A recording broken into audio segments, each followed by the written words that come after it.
ছাতাটা ভিজেই আনলো, কত টাকা দাম, কি হয়ে যেত।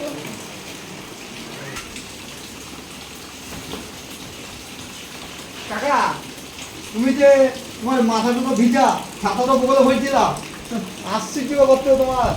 হ্যাঁ, ছাতাটা বাইরে তোমার বগল তো দিয়েছি, এইখানে কোথায় তো? হ্যাঁ, আরে না, বাইরে সব থাকলো বগল হয়ে থাকলো, ঘরের ভিতরে পুড়ে যাবে। হ্যাঁ, তোমার দিকে ছাতার দাম বেশি।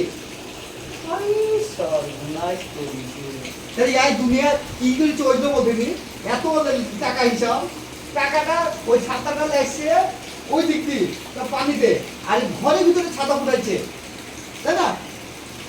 আর পারা যাবে না, দুনিয়া আর চলবে না।